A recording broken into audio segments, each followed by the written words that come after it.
Welcome back to Rock Rough Ruins Games, where I do just that. A while back, I attempted to beat Super Mario 3D World without pressing right, so it's only natural that I try and do the same with its predecessor. Is it possible to beat Super Mario 3D Land without pressing right? There's just one rule. Don't press right. You can turn the camera right, but you can't press right on the circle pad. So, how did I prevent myself from pressing right? Well, I'm of course playing on a real 3DS, but hypothetically, if I were using an emulator called Citra, I would just go into the settings and completely disable the right button. No matter how hard I tried, I wouldn't be able to press right, and everything else that I was able to do would be fair game.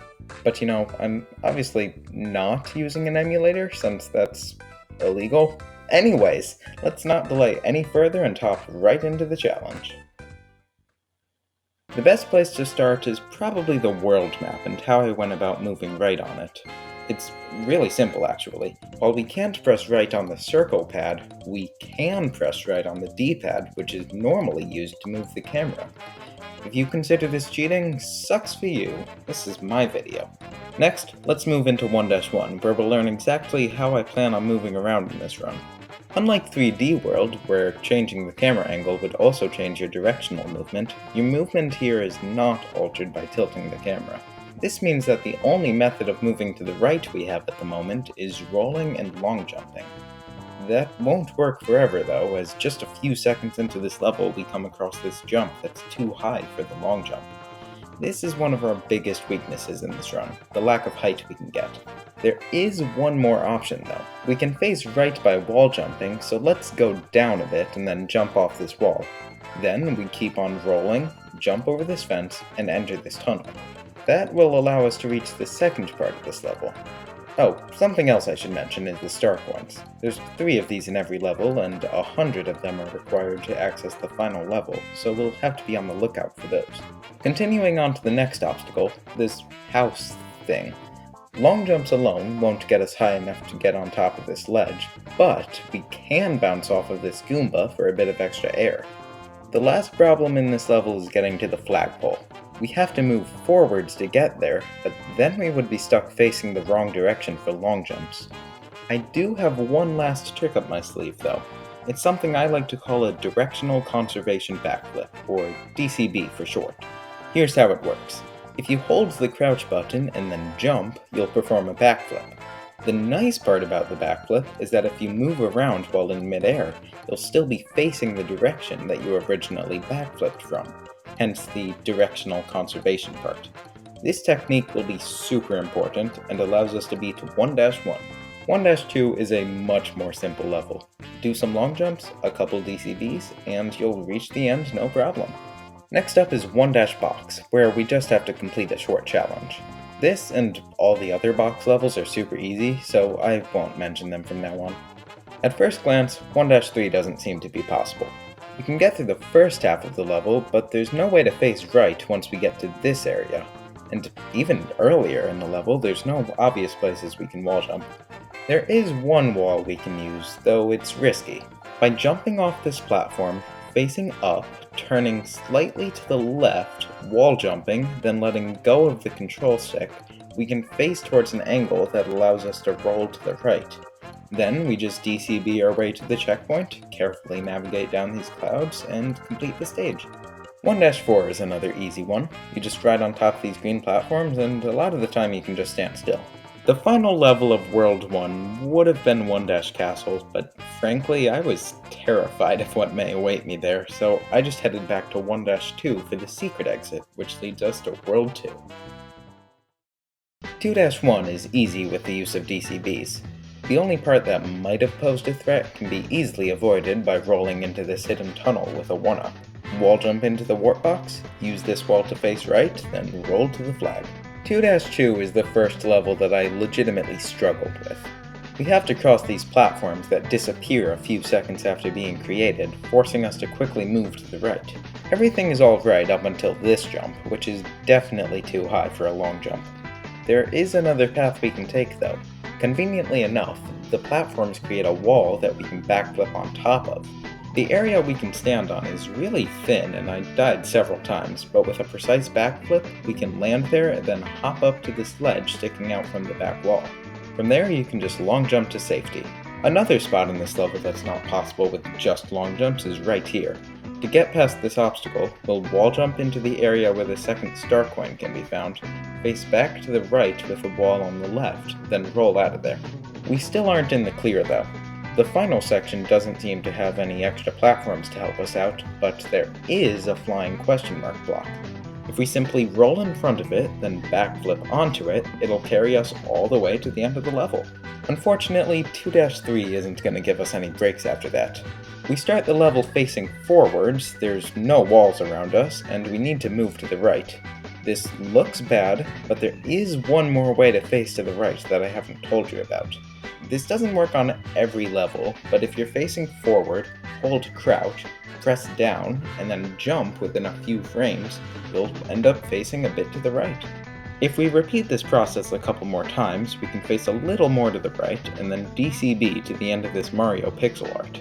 Next, we'll do a scary long jump down to the mushroom and grab our propeller box. In the following section, the camera was nice enough to turn to the right, so we can just hold up and beat the level. 2-4 is yet another tough level. It's based around these red and blue panels that flip when you jump. And if you haven't noticed, jumping is sort of important for us. Because of our very limited movement, we have to plan out everything we do to make sure that we don't fall into the void. But it's hard to take the time to think when we're constantly being barraged with Goombas which force us to jump to kill them. It took a lot of experimenting and a lot of deaths, but I managed to beat the stage. And 2-airship is stupid. The very first jump isn't possible. Well, not at first anyways. You see, once you die enough times, a block containing an invincibility leaf will appear.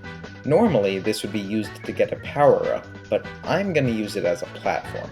I backflipped onto it, and then long jumped over to the tightrope. A tightrope that we can't walk across. Thankfully, there's some bullet bills we can bounce across instead of crossing the rope. But after that, yeah, we're stuck. There's just no way to get on this roof. This would be the end of the run, but I am a cheater. After dying even more, a new box spawns in that has a P-wing in it. The P-wing allows you to teleport to the end of the level. Yeah, no, that's not overpowered. I don't exactly feel good about this, but we do have to use this ability. But keep in mind, this doesn't give us a free win. That star coin requirement will force us to play as many levels as we can. Leaving World 2, we only have 18 of these coins. Let's see if we can get some more in World 3. In 3-1, the camera is super weird. It can move in just about any direction, and as long as you know how to manipulate it, you won't have any issues. 3-2 is our very first underwater level. This should be fun. The beginning of the level is just a straight line, but once we enter the pipe, things don't look so good. We aren't able to wall jump off the wall to the left, and that trick from 2-3 doesn't work here. There's still a way to move to the right though. For whatever reason, if you face diagonally up and left and backflip into the invisible wall at the front of the stage, you'll go right. I have no idea why this works, but it does. Next, we've just got to figure out how to get through water. By crouching and alternating between pressing up and down, you can do just that. There is this gap here that looks impossible to traverse over, and that's because it is, but we can just go back to the surface of the water and get onto dry land. The rest of this level doesn't cause much issue, and we can head on to 3-3. This level forces us to act quickly, which we generally aren't great at in this challenge. We can deal with all the falling blocks up until the ending, where we don't get enough height to climb up these stairs. Well, I suppose there's nothing to be done aside from using another P-wing. In 3-4, we'll need to use yet another P-wing. The level forces us to cross a tightrope, which, like I mentioned earlier, we can't do. I didn't even manage to squeeze a single star coin out of this stage. 3-5 looks like complete hell, so I'm not even gonna bother. Thankfully it's an optional level, so we won't have to use another P-wing. Alright, up until this point, the levels that I've beaten haven't been too bad. They were tough, for sure, but none of them came close to the likes of 3-airship. Unlike the airship in World 2, this one does not require a P-Wing, and because I wanted to keep P-Wings to a minimum, I had to suffer through this. There isn't actually a ton to explain here. We just do a lot of the same stuff we've been doing. DCBs, long jumps, and changing our direction with backflips. What makes this level hard is just how all these skewers are set up, making us move quickly if we don't want to be pierced with a spike. It took a while, but I managed to reach the pipe to Boom Boom, and beat him up, and grab the flag. Actually, there is one thing I should mention. This jump right here is too high for a long jump, but not too high for a backflip. Why this backflip made me move right, I have no clue. I swear, the physics in this game are so strange. I'll take it though. Speaking of strange physics, I discovered something huge in 4-1. Remember how I was able to move right in 3-2? As it turns out, we can recreate that backflip trick without a wall. Face up and to the left, jump forwards, and then move backwards. It's hardly fast, but if we don't have a way to move right, this gives us an option. Also, you may have noticed that I haven't used the Tanuki leaf yet. There was a reason for that. Without the use of the right button, I wasn't able to roll, but with this new technique, the Tanuki isn't a complete death sentence. Unfortunately, we'll still have to use a P-Wing on this level, as this trampoline stops us dead in our tracks. 4-2, 4-3, and 4-4 were all fairly simple. 4-3 was definitely pretty tricky, but it was nothing that some well-timed DCBs couldn't handle. 4-5 is the return of the folding platforms. It isn't too bad at first, but then we came across this staircase. We can't climb it just by holding up, so we gotta get creative. I entered the level with a Tanuki leaf, equipped a fire flower to put the leaf in my reserve, and then died. Next I went through the level normally, set up the stairs, and then pulled out the leaf. I did a wall jump and then glided onto the second step. Finally, I had to be very careful as I scaled the rest of the stairs and got past that obstacle. The rest of the level is easy enough if you know what you're doing. To finish off World 4, another airship! Woo! Though apparently when I was doing this challenge, I just decided that I really didn't want to deal with it. I got stuck on this jump, so I just grabbed 2 easy star coins and then P-winged it out of there. I don't doubt that this level is possible, but I am way too lazy to go back and re-record this. Oh well, let's continue through the game. 5-1 and 5-2 are easy, so let's skip to 5-3. This level taught me to really appreciate the Tanuki suit. Due to the nature of this level, with its small, quickly moving platforms, it's important to be precise, which apparently the Tanuki suit is very good at. And if it doesn't work in every scenario, just use it in combination with a boomerang or fire flower. 5-4 doesn't actually have anything interesting, but it is where I learned another bit of useful tech. You actually can long jump with the Tanuki, and the way you do it is really counterintuitive. You do all the same inputs as you normally would with the long jump, but when you're in the air, instead of pressing right, you press left. Why does it work like this? I genuinely have no clue why this game does anything at this point. 5-5 is no problem, but after beating it I was only at 48 star coins, too short of the 50 required to get into 5-Castle. This is what I meant when I told you that the P-Wing won't give us a free win. We're still just running short on star coins sometimes. Let's head back to World 1 to complete the castle there. I gotta say, I'm glad I saved this one for later. I'm sure I would have struggled with this a ton had I not already learned so many useful tricks. World 5's castle is much more challenging, but doesn't contain anything explicitly impossible. The white Tanuki suit is incredibly helpful, as there's quite a few large gaps to hover over. It certainly made the timer on this level a lot tighter though. I only had a couple seconds remaining when I entered the warp box. After the warp box we get some extra time, so this level is possible. World 6 doesn't give us a very warm welcome. 6-1 forces us to do tons and tons of backflips. It takes over 3 minutes to get through the first half of this level, and then it doesn't even matter as there's a tightrope. These things are starting to get on my nerves.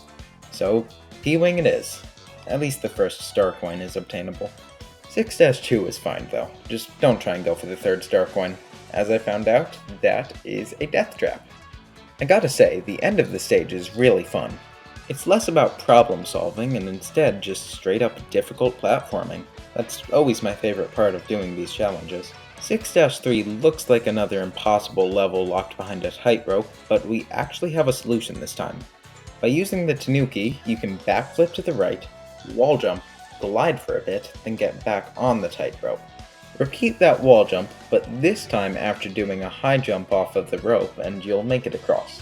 But then there's another, longer tightrope. Cool. I guess we will have to use a P-wing anyways. 6-4 won't be needing any wings, thankfully. A lot of the level is just about moving up and left. When we do have to move right, we can always do some DCBs or wall jumps. There were some tough parts, but nothing we can't handle.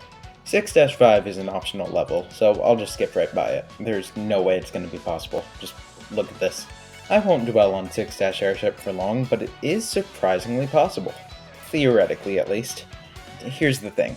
I found this level to be really hard, but I did actually reach Pom Pom after just 10 minutes of attempts. Unfortunately, I died to Pom Pom and was never able to make it back there after several more hours of playing. So while this level is technically doable, I frankly can't be bothered. Let's just use a P-wing and move on to World 7. 7-1 is a water level, which I wasn't interested in. Instead, I just jumped straight from the beginning to the end of the level. I don't think the developers really thought that one through. 7-2 was a fun level. It's all about timing your long jumps and backflips well to avoid spikes. But then it stopped being fun because of the ending. I wasn't able to get past this. Another P-wing is needed.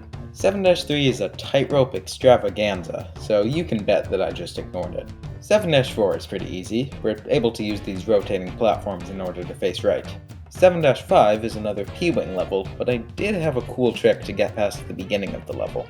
As I went for the first star coin, I realized that I was going to fall, so I moved back to the left side and did some 90-degree wall jumps in this corner.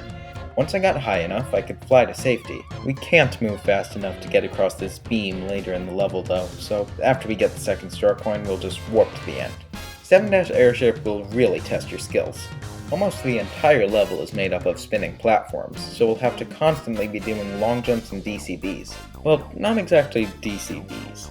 Since we don't have time to charge up a backflip, we'll just have to do some short little crouch hops. When I entered the fight against Boom Boom and Pom Pom, I was tiny and terrified, but managed to pull out a win. And that means we've just got one last world to tackle. Heading into World 8, we have 78 star coins. That may be enough, but let's just wait and see. 8-1 was quite the hazardous level with all those giant spike balls, so I cheated with a white tanuki suit. I am incredibly skilled. 8-2 is pretty easy for the most part, but I did have trouble grabbing this final pole as it would start moving away from me before I could reach it. But all I had to do was angle myself correctly to do some long jumps and then not be an idiot. After that little hiccup, I reached the pole on my next attempt and got to the end. In 8-3, we'll use the tanuki to glide over some big gaps. I also used it to make this fun jump to the first star coin. The ending of this level is actually quite unique compared to anything we've done so far. Instead of using our typical backflip to move right across these platforms, we can just jump as they tilt upwards. Neat. 8-4 is just long and tedious. The only sort of interesting part is the switchboard segment, but even then it's not that tough. The rest of the stage is mostly just waiting around. 8-5 is a lot more fun. The beginning requires perfect backflipping and long jumping, and you've got to be careful towards the end to not screw up your jumps. This area in particular, you'll have to have some speed to cross the gap. And now, 8-Castle. Everything we've done has led up to this. This level is full of enemies, fire, large gaps, and in this run, a very tight timer. By the time I reached Bowser, I only had 100 seconds left, which was nowhere near enough. The solution was obviously just to die and respawn at the checkpoint to give myself more time, but even then I struggled. If you'd like a better idea of how I felt, just look at this. I want to cry. Apparently the timer wasn't nearly as bad as I thought though. On my successful attempt I had a little under 30 seconds left when I got the timer. But, uh-oh, surprise plot twist, that wasn't the real last level. There's still 2 more to go. Never saw that one coming. 8-6 is honestly not a big deal. The only obstacle that would force us to press right can be easily bypassed with a few wall jumps. I only had 98 star coins, so after grabbing 2 more that I had missed from earlier in the game, we have 100. enough to access the final level. Let's finish this. And finish it in the most anticlimactic way possible. I'm not able to aim this cannon to the right to land on this tower, so we've got to use a P-Wing. But hold on, we can still have an exciting moment. Instead of the P-Wing immediately bringing you to the end of the level, you land right outside the final battle. Let's hope this Bowser fight is possible. Step 1. Grab the white Tanuki. Without invincibility, we don't stand a chance. Step 2. Ignore absolutely anything that could pose a threat by using wall jumps. I'm not about to put effort into this. Step 3. Suffer. Getting around Bowser on this narrow bridge is nothing but pain. Just keep on trying until Bowser decides to be nice. Eventually you'll get by. Step 4. Hit that button and move on to Phase 2.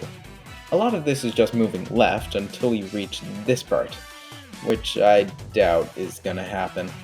Now, some of it we can get through if we're fast enough, but this staircase of blue blocks falls far too quickly for us to climb. It also doesn't help that Bowser's fire causes the blocks to fall even if we don't stand on them. I tried again and again and again, but to no avail. So, begrudgingly, I accepted one last P-Wing and grabbed that flagpole, which means it is possible to beat Super Mario 3D Land without pressing right. It took every handicap imaginable, and it's not exactly a victory I'm proud of, but it's a victory nonetheless. I gotta say though, I'm surprised that a challenge where I literally had the ability to teleport to the end of levels was still relatively difficult. It's a good thing those star coins exist, otherwise this would not have been a very interesting video. And hey, if you manage to shave off any of those P-Wing uses, let me know. I'd love to get that number down a little lower. Anyways, that's all I've got for today. This has been Rockruff Ruins Games. Thanks for watching.